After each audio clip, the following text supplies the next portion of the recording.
Have you ever traveled abroad and suddenly realized, wait, people actually follow this rule here? Well, if you think you've seen strange laws, wait until you hear about the Philippines. It's one of the friendliest, warmest, and most colorful countries in the world, but it also has rules that make visitors scratch their heads in disbelief. Some are funny, some are practical, and some are so unique, you'll wonder how they even got written in the first place.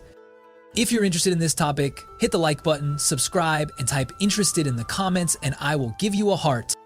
So buckle up, because today we're breaking down 20 strange and surprising, shocking laws in the Philippines that exist only here. We'll go beyond the headlines to uncover the human stories behind these rules, exploring why they exist and what they mean for the Filipinos who live by them. This isn't just a list, it's a window into a powerful national identity built on family, community, and a deep sense of justice. We'll explore laws that protect people, define social norms, and even show you how to navigate your own life. But here's the real question. Are these laws a burden, or are they a secret weapon? The answer will redefine everything you thought you knew about freedom. Law 1, the No Mail Order Bride Law. You've heard of international dating, but in the Philippines, the process of finding a spouse across borders is regulated in a way you'd never expect. Under Republic Act 6955, known as the Anti-ML Order Bride Law, it's illegal for any person or entity to engage in the business of arranging or facilitating marriages between Filipinos and foreign nationals. At first glance, this might sound like it infringes on personal choice, but the reality is much darker. The law was passed in the 1990s in response to a growing epidemic of exploitation. Unscrupulous agencies were trafficking young Filipino women, luring them with false promises of a better life, only to sell them into forced labor or abusive marriages abroad. This law was a direct response to that human tragedy. It's a powerful statement that a person's worth is not a commodity to be bought and sold. It says that the dignity of Filipinos, especially women and children, is protected at all costs. So anyone considering a relationship with a Filipino, this law makes it clear. The only path to love here is through genuine connection, not a transaction. This rule alone is a huge reason for the safety many foreigners feel here, but it's just the beginning. Those two, ghost workers, are a crime. You've likely heard of government corruption. It's a problem in every country, but in the Philippines, they have a specific law against what they call ghost workers. This isn't about spooky specters. It's about fake employees on government payrolls. In the past, corrupt officials would create a list of fake names or ghosts and then pocket the salaries designated for those non-existent employees. Under Republic Act 6713, if you're a government official caught approving or benefiting from ghost employees, you're guilty of corruption. The punishment can be severe, including long prison sentences and heavy fines. This rule might sound humorous at first, but its purpose is deadly serious. It has saved millions of pesos from being stolen from the public treasury. These aren't just numbers, it's money that could be used for building new schools, fixing roads, or providing healthcare to ordinary Filipinos. This law is a testament to the nation's ongoing fight to ensure that public service is about serving the people, not stealing from them. It's an unusual approach, but it's one that shows how serious the country is about transparency. And it's a law that has truly made a difference in the daily lives of millions. Law 3. Politicians can't just switch sides. Imagine a world where a politician, fresh off a victory, suddenly abandons their party to join the opposition. In many countries, this happens all the time. But in the Philippines, the Constitution specifically discourages political turncoatism. This means that a politician who constantly switches parties just to get power or benefit from a new administration can face penalties. While it isn't always strictly enforced, the idea is very rare in global politics. Imagine telling US or European politicians they can't swap sides whenever it benefits them. That would be chaos. Yet in the Philippines, the rule exists to encourage loyalty and reduce political drama. It's a fascinating look into a political system that values stability and trust over opportunism. This law is an attempt to create a political landscape where a politician's word means something, where voters can trust that the person they voted for will stick to their principles. It's a subtle but powerful way of putting citizens first and politics second. This commitment to stability is one of the many reasons these shocking laws in the Philippines are more than just a list of oddities. They are the backbone of a resilient society. If you're getting value from this, do me a favor and smash that like button. Law 4. Too much karaoke is illegal.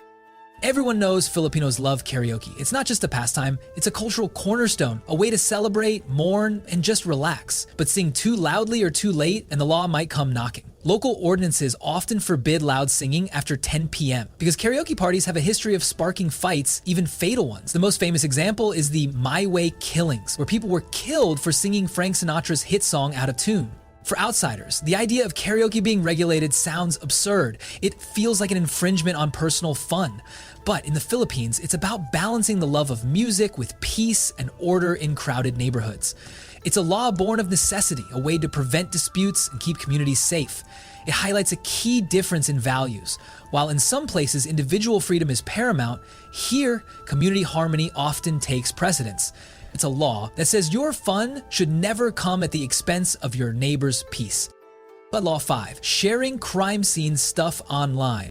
In many countries, it's common for people to share photos or sensitive details from a crime scene on social media. True crime content is a huge genre. But in the Philippines, this can get you in serious trouble under cybercrime and privacy laws. Sharing private details can be considered obstruction of justice, especially if it affects ongoing investigation. This feels unusual for many foreigners, but it's part of a broader legal effort to protect victims and ensure the integrity of the justice system. The law recognizes that a viral image or video can tamper with evidence, compromise a witness, or publicly shame a victim or suspect before they are given a fair trial. It's about protecting due process and dignity in a hyper-connected world. This rule is a quiet but powerful testament to a society that prioritizes privacy and justice over public spectacle. But here's where things get worse. What happens when these laws clash with a desire for personal freedom and self-expression? Law 6. Violence law covers boyfriends too. The Republic Act 9262 is one of the strongest protection laws in Asia. It's officially known as the Anti-Violence Against Women and Their Children Act. It covers women and children against abuse, but here's the twist. It's not only for married couples. Even boyfriends, live-in partners, and exes can be held accountable. That means if you're in any kind of romantic relationship and commit abuse, you can be charged. This is a very different approach from many countries where abuse laws are often tied to marital status. The Philippines extended it to make sure no loopholes let abusers escape accountability. This shows a profound commitment to protecting the most vulnerable in society, regardless of their legal relationship status. It's a law that says a woman's safety is a fundamental right, not a privilege earned through a marriage certificate. For anyone coming from a country where abuse is often dismissed as a private matter, this law is a truly shocking but empowering revelation. Law 7. Balikbayan boxes have rules. If you know a Filipino working abroad, you know about balikbayan boxes. They're huge cardboard boxes filled with food, clothes, and gifts for family back home. They're such a big deal that they're literally written into law with tax exemptions and clear rules. For outsiders, it might seem strange that a simple box is legally protected, but in the Philippines, it's about recognizing the sacrifices of overseas Filipino workers, OFWs, and making sure their families get the support they deserve. These boxes are more than packages. They are symbols of love, hard work, and the bond between families separated by thousands of miles. The law ensures that these gifts arrive safely without being tampered with or taxed, allowing a father or mother working far from home to still provide for their loved ones. It's a beautiful example of how the legal system is built to support the very core of Filipino society, the family. This law alone tells you more about Filipinos than a dozen textbooks. Law 8. Spitting is banned in cities like Davao. Imagine walking down the street and getting a fine for spitting on the sidewalk. In many cities around the world, spitting is seen as rude but rarely illegal. However, in cities like Davao in the Philippines, public cleanliness is taken very seriously. Spitting in public isn't just rude, it's illegal. Offenders can be fined or jailed. To a foreigner, this sounds extreme, but it's part of broader city laws that also ban smoking in public and enforce strict cleanliness. Locals are proud of this because it keeps the city hygienic, safe, and healthier for everyone. It's a simple rule, but it represents a powerful cultural value, a collective responsibility for a clean and orderly society. This is a crucial lesson for anyone visiting the country. It's not about restricting your freedom, it's about making sure that everyone contributes to the health and beauty of the public space they share. Law 9. Couples need counseling before marriage.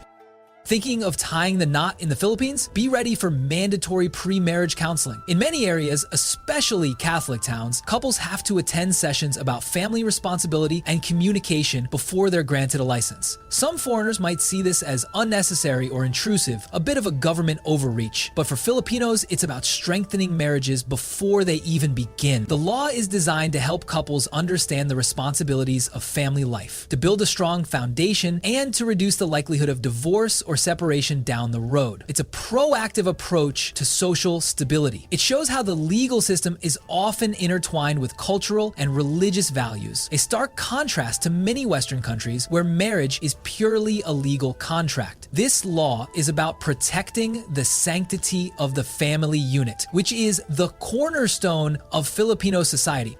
Law 10, cutting trees on your land is illegal.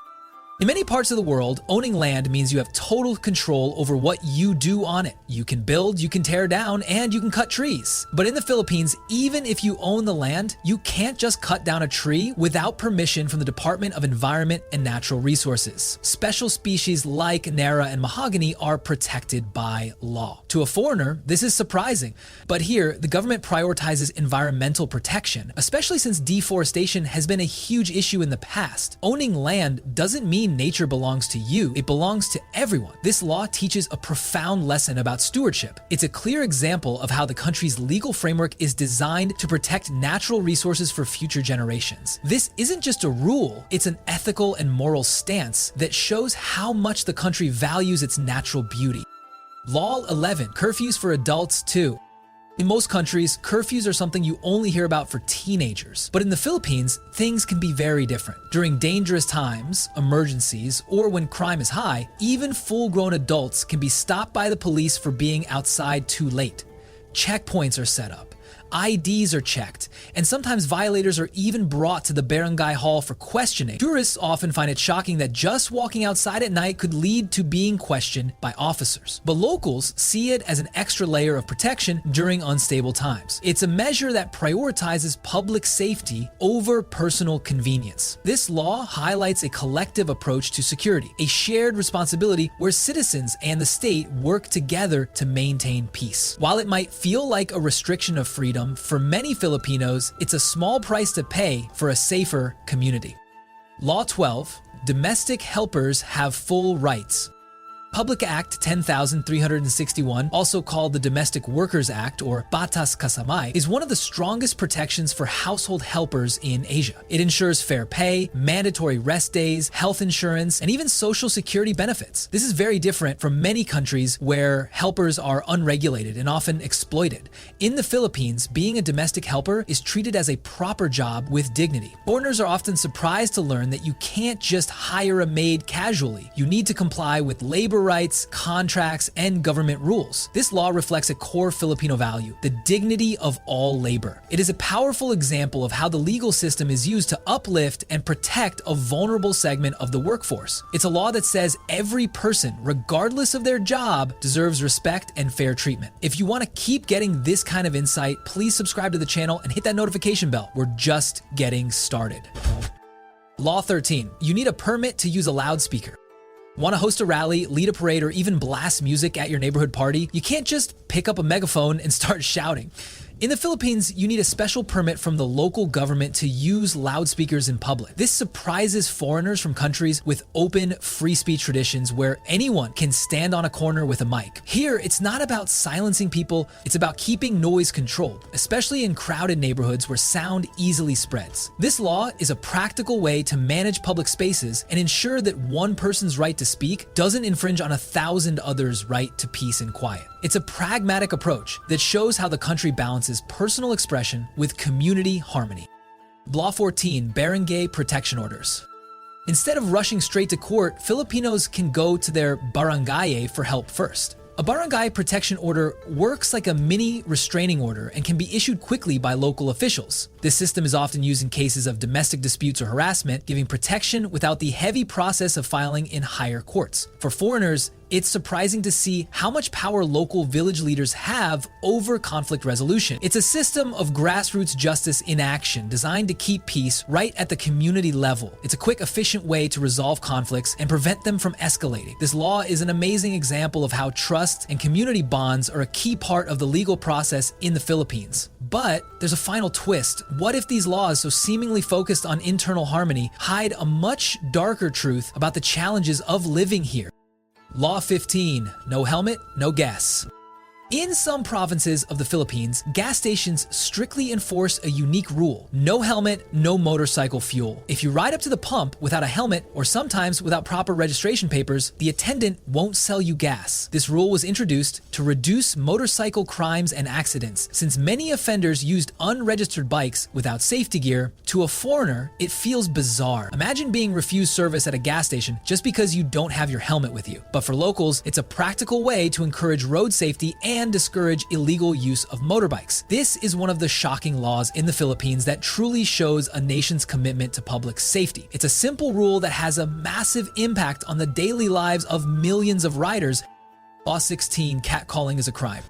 The Philippines took a big step in protecting women and the LGBTQ+ community with the Safe Spaces Act, Republic Act 11,313. This law makes street harassment, including catcalling, wolf whistling, rude remarks, and stalking, punishable by fines and even jail time. Unlike in many countries where street harassment is brushed off as normal, here it's taken seriously as a crime. The law even applies to online spaces, meaning rude or degrading comments on social media can also get you punished. Tourists often find it surprising that something seen as just words elsewhere can have real legal consequences here. This law is a powerful statement about dignity and respect. It shows how the country is using its legal system to create a safer and more respectful environment for everyone, a testament to the country's value. Law 17, barangay clearance for everything.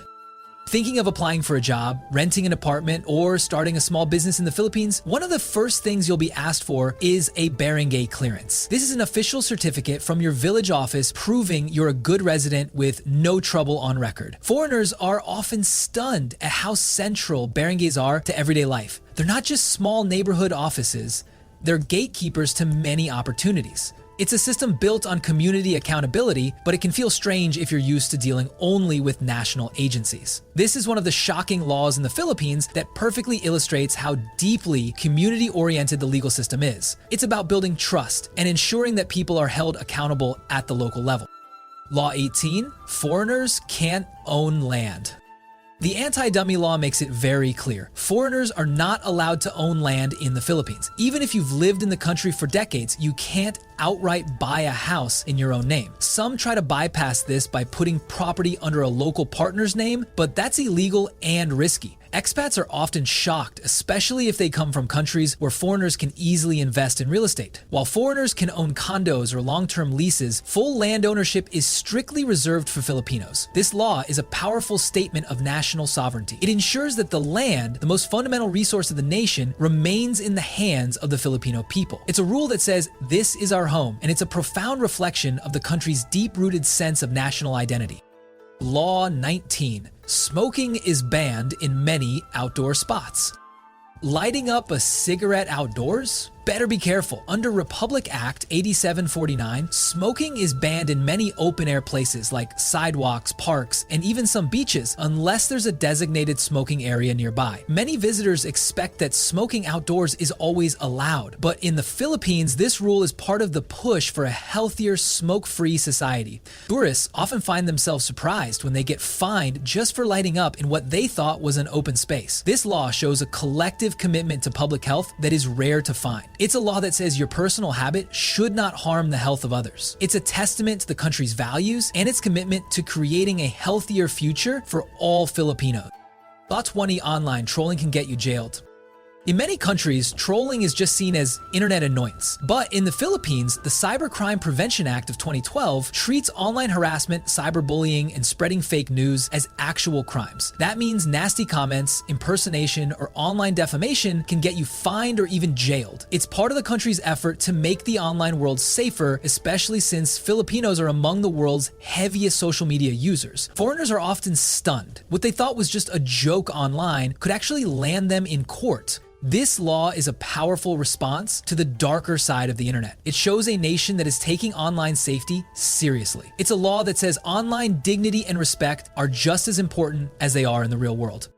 So there you have it, 20 of the most surprising laws in the Philippines and the deep truths they reveal about a nation's soul. You came here curious about strange rules, and now you understand that these rules are a reflection of a powerful national identity. The laws of a country show you what they value. And what the Philippines values is family, respect, community, and an unshakable spirit. These laws are a testament to the fact that the Filipino people are building a society so resilient, so unified, that it is worth defending at all costs. But this is just one piece of the puzzle. The most surprising security partnership in the Indo-Pacific isn't with the US. It's happening right now between Vietnam and a former rival. To understand how that alliance could change the game, you need to watch this video right here. Click that video and I'll see you there.